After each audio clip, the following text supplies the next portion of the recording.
ഇനിയൊരു കൗതുക വാർത്ത. വന്ന പറക്കും തളിക കാണാത്തതിനെ തുടർന്നു 1 വർഷം മുൻപ് കേരളത്തിൽ പെട്ടുപോയ അന്യഗ്രഹ ജീവികളെ കുറിച്ചുള്ള കാഴ്ചകൾ കാണാം.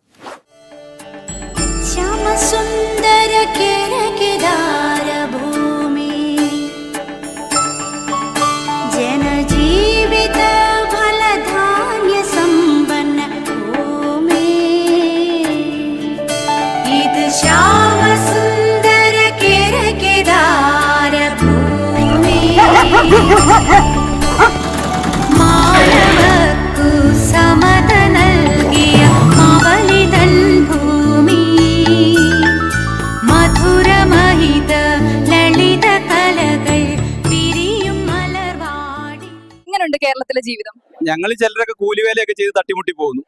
ചിലരൊക്കെ നല്ലപോലെ മലയാളമൊക്കെ പഠിച്ച ഒരു പൊസിഷനിലായി. ചിലരൊക്കെ PSCക്ക് പഠിക്കുന്നു. എങ്ങനെയാണ് ചെറിയ സമയം കൊണ്ട് മലയാളം പഠിച്ചെടുത്തത്? ആശാൻ എന്നൊരു മൊബൈൽ ആപ്പ് ഉണ്ട്. ഡെയിലി 15 മിനിറ്റ് 1.5 മാസം കൊണ്ട് മലയാളം എഴുതാനും വായിക്കാനും ഞാൻ പഠിച്ചു. Super easy. ആശാൻ ആപ്പ് ഉപയോഗിച്ച് മലയാളം എഴുതാനും വായിക്കാനും പഠിച്ചതാണ് വഴിത്തിരിവായത്. ഞാനിപ്പോൾ ഈ കോളേജിൽ മലയാളം മാഷായി ജോലി ചെയ്യുകയാണ്. താങ്ക്സ് ആശാൻ ആപ്പ്.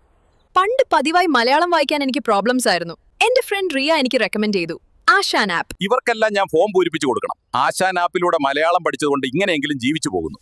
എന്നെ കൊണ്ടുപോകാൻ പറക്കും തളിക വരുന്നതുവരെ ഇത് തന്നെ രക്ഷ. പറക്കും തളിക കിട്ടിയെന്ന് പറഞ്ഞ് ഏതോ ഒരുത്തം പറ്റിച്ചതാ. ഇത് ഞങ്ങളുടെ പറക്കും തളികയല്ല, തിരിച്ച് ചൊവ്വയിൽ പോകാമെന്ന് സന്തോഷിച്ചു വന്നതാ. ഞങ്ങളെ ചൊവ്വയിൽ കൊണ്ടുവിടുമെന്ന് ഏതോ ഒരു ബിരുദൻ ഞങ്ങളെ പറ്റിച്ചു. ഞങ്ങളെ ഈ പോലീസ് അകത്തേക്ക് കയറ്റിവിടുന്നില്ല.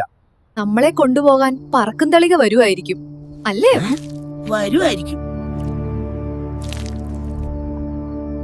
നിങ്ങൾക്ക് മലയാളം തെറ്റില്ലാതെ വായിക്കാൻ പഠിക്കണോ? ആശാൻ ആപ്പ് വഴി ഈസിയായി മലയാളം എഴുതാനും വായിക്കാനും പഠിക്കാം.